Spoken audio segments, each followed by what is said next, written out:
may look like a normal home, but it's actually temporary accommodation. It's where Kaylee's been living with her 6-year-old daughter for the last 7 years. Simple things like electric and shopping. It's sometimes I'm like, oh, do I get electric or do I put food in my fridge?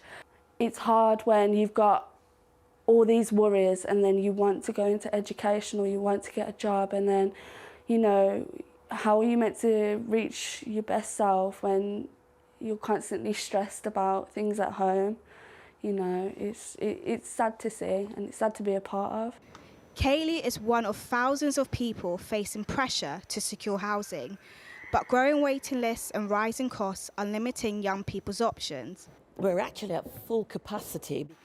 It means temporary accommodation like this one in Birmingham have run out of space. We've got over 600 already waiting. Our waiting list is at maximum capacity and we're not able to accept anymore our young people stay in these accommodations, supported accommodation, a little bit longer than we would like them to, because there's nowhere else to move them on to.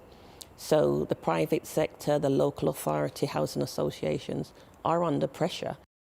In England and Wales last year, over 3,000 residents were housed in YMCA emergency accommodation. Over 12,000 were placed in hostels and foyers, but there's a serious lack of space. There were only 334 beds available for emergency cases and around half the beds available for those in hostels or foyers.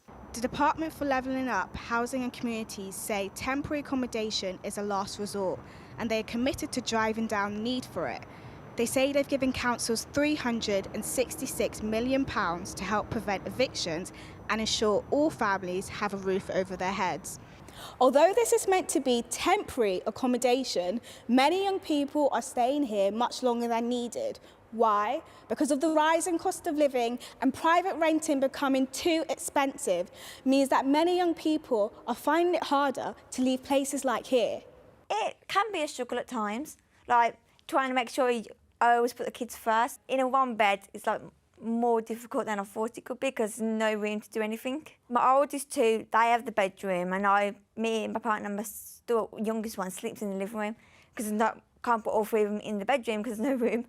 These are some of the sacrifices people are having to make to keep a roof over their head. And although this isn't a long-term solution, for now it's vital support with dealing with the daily pressures of life.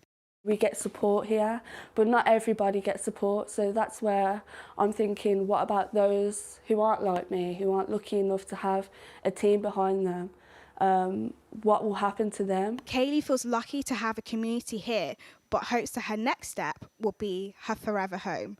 Karima Bangura, 5 News, Birmingham.